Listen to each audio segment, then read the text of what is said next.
My name is Joe Mongan. I'm from Rockford, Illinois, or originally from Mount Morris, Illinois, and I'm 47 years old. And basically I went to Tulsa Welding School and thought I was going to be a pipeline welder, which things didn't work out that way, so I worked at a company in Oregon for 10 years, was in the fabrication shop, research and development shop, and been welding for 30 years, and in the last 20 years I spent at a construction company at William Charles Construction, formerly Rockford Blacktop, doing heavy equipment repair.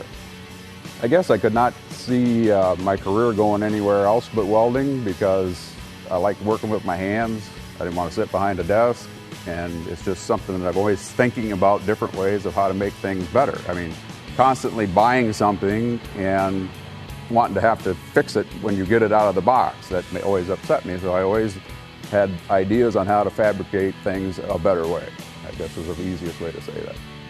I never had any formal art training. I mean, it's just been something that I see something that, you know, you go walking through a store, it intrigues you and think, oh gee, how do they make that? And you look at it a little bit and think, well, okay, I work in metal, but can I do that? Not quite yet. I don't have the tools and I don't have the know-how because I never thought that way. Well, then it's been, what has it been, about 10 years ago, my wife, and now it wasn't my girlfriend at the time, were at a flea market and there was a metal Christmas tree there. So they were sitting there and there was only one left, so they were thinking, how are we going to split this up? You know, two women together and one buys it and the other one gets mad. That doesn't quite work out too well. But I said, you know, I make metal, I know I weld and all that.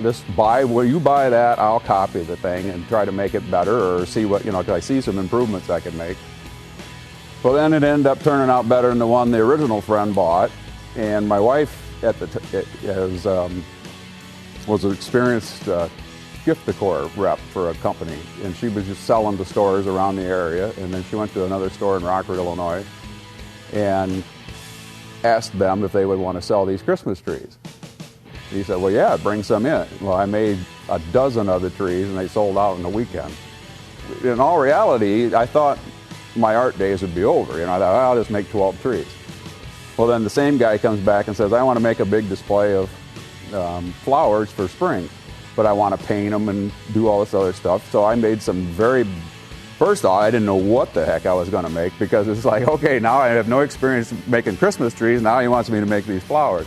At that time, a lot of it was just hand and, you know, doing different things by hand. And it was just, okay, I'll make this very basic things, because after all, why get too much detail? Because he's going to paint them.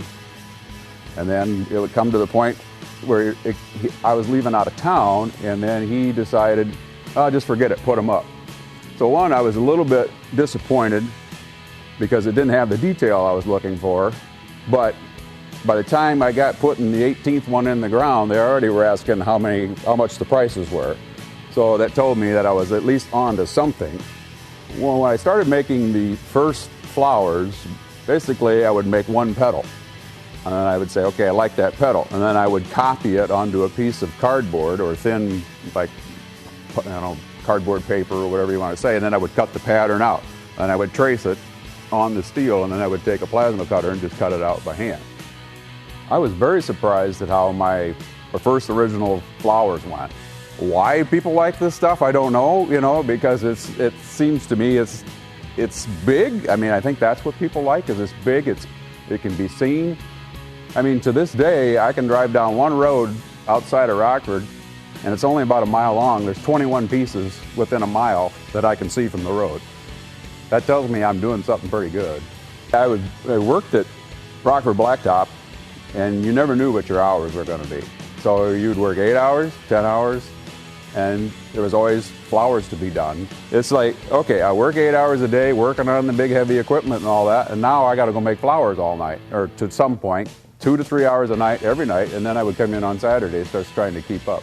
I'm working for myself now full-time. I first started out, my company is called Metalscapes, and I was doing it as a DBA, which is doing business as Metalscape.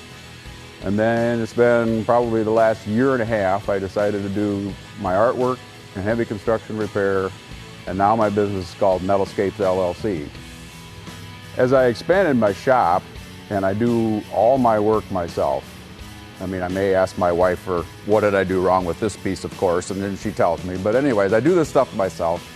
But I'm also smart enough to know if artwork is what I do, some of the parts that I get made and stuff like that, I don't need to spend my time doing because I don't cut rebar. Now I just call a company and say, cut my rebar, they get the job done.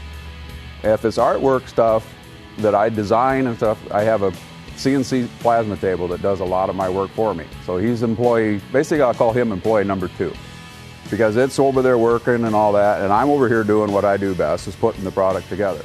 My employee number 1 is my crane that I just purchased about 6 months ago. It's a 5-ton crane. It lifts my flowers, you say, okay, that's fine. But it also helps me with my heavy construction side because not till recently I had a 10,500 pound water tank come in here that I picked off a lowboy. The software is very basic. It's not a CAD/CAM program, and it doesn't take a lot of learning curve because I just sort of got into it. I didn't read the book because whoever reads a book, you know. So I sort of learned how to do it. And what it is that it's because I don't have artistic ability in these 2 hands. I might have it up here, but I don't have it in the hands. I can, do certain things. But what it has allowed me to do is I can draw what I think I like. If I don't like it with the computer, I can turn it, change the angle, blow up this portion of it, and it has allowed me to draw it on the computer but not on paper. And then I can make it to scale to what I want. So overall, as I say, it's my second employee, because it's helped me get from here to there and then eventually out of here, is what I can say is why it's the best thing for me to have.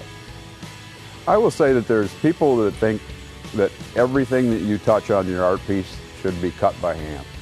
And I don't necessarily agree with that, because there's always something on each piece that I cut by hand, just because it looks better. I can say that it's unique, which it is. I mean, each piece is unique. The finish is unique.